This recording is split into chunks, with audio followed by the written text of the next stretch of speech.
Good day, everyone. This is your host, Nokukhanya Phindile, and I'm with my partner in crime, Phindile. Welcome to our podcast where we unravel literature through a critical lens. And on today's episode, we are deep diving on Maru by Bessie Head, a novel that is not just about a love story. At the center of Maru is a love triangle between Maru, Margaret, and Moleka. But this entangled isn't just about romance. It mirrors such a large postcolonial struggle, betrayal, identity, power, and resilience. Exactly. Let's unpack it. How does this love triangle reflect deeper themes of race, marginality, gender, power, and control, and resistance? Firstly, let's start with the theme of race, marginality, and gender. Margaret Ketmo is a Masara woman, a group in Botswana considered socially inferior. Her presence disrupts the existing hierarchy, much like colonized subjects disrupted colonial power structures when they asserted their identity. Moleka, a man desired and admired by many, is immediately attracted to Margaret at first glance. But there's something unsettling about his attraction. It's almost as if he is intrigued by the destruction she represents rather than seeing her for who she is. Tell us about Maru's attraction. Maru's interest in Margaret is deeply politically. Okay. Unlike Molega, Maru understands the full implications of her existence. He sees Margaret as a symbol of change, but also as someone to possess and control. Okay. This directly ties into gender. Margaret has no say in her life. She is claimed, absorbed, and reshaped by the men around her.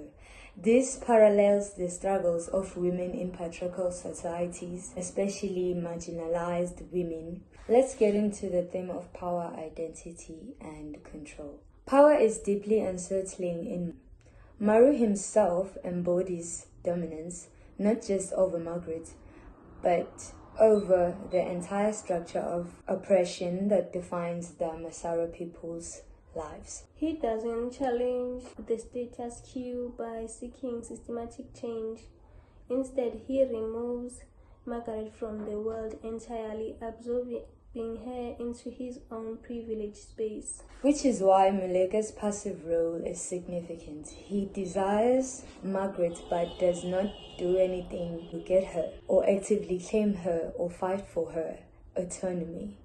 Moleka reflects figures in colonial histories who sympathized with the oppressed but never took meaningful action against injustice. It is also worth noting how Maru's marriage to Margaret reflects betrayal, not just between Molega and Maru as friends, but in the broader postcolonial sense. New nations often shape their independence through elite control rather than democratic liberations. So basically, Maru betrayed Molega. Yes, I agree with you on that because he knew very well that Molega had an interest on Margaret, yet he went over or behind his back and married Margaret.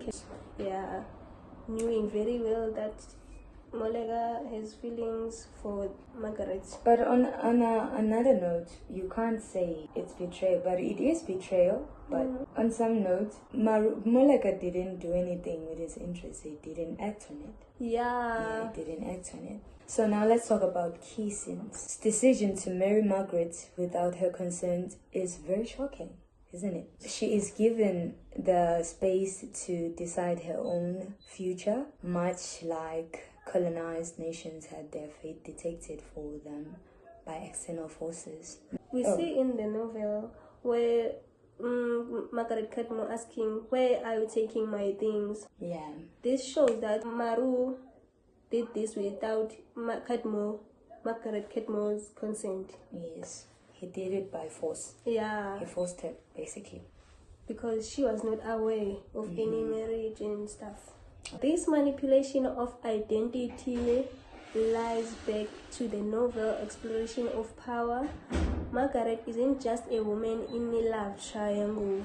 She is metaphor for those whose identity is decided by others. Yes, I agree with that. And moving on to artistic resistance and silence. Let's address one of Maru's most powerful elements, which is silence. Yes. Margaret rarely speaks out against her circumstances, yet her existence is an act of Defiance. It's an act of defiance. Yes. Silence in Maru isn't just the absence of words. It's a form of resistance. Of course. Yes. Artistic resistance does not always have to be loud, you know? Okay.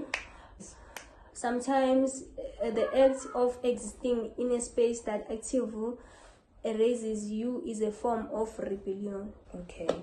A key scene that illustrates this is Margaret's artistic work. She channels her emotions into painting, communicating her identity through a medium that bypasses speech. This mirrors how oppressed groups in a post-colonial society often use art, literature, and cultural preservation to resist erasure. So Margaret may not speak much, but her art is a testament to her identity. Yeah. Do you remember Margaret loved painting? Yes. Yeah. Even Maru loved Margaret Ketmo. Yeah. Basically, Margaret communicated her emotions through painting. Yes, of course. Her painting was a way of, it was therapeutic to her. Yes. I'm glad you said that word. Let's bring Bessie Head into this discussion. Bessie Head herself faced marginalization in Botswana. As you know, she was an interracial woman. Yes. And people were not used to that. She was born from, I think, a white woman. Yes. And her father was a black man. Yes.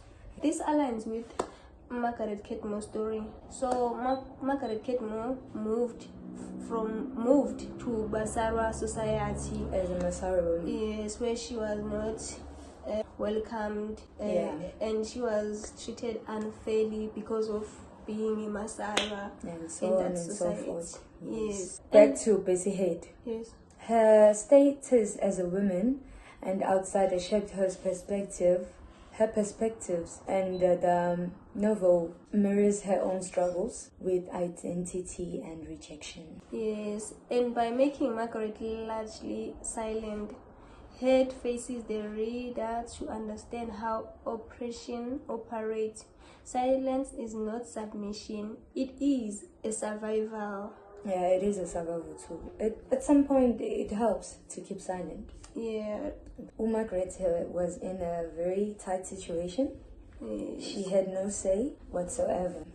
Yeah. Yeah, she was forced into marriage at first, and she was in a community where she was the only person who was different, from a different tribe and whatnot. Yes, and Masara to Basara. Yes. So basically, Maru's novel is not just a love story, it's a critique of power, betrayal, identity. Yes. It forces us to ask difficult questions about autonomy, social controls, and resistance. Yes. And perhaps the biggest question of all, can love ever be free from power? And I guess that's a question for you, viewers.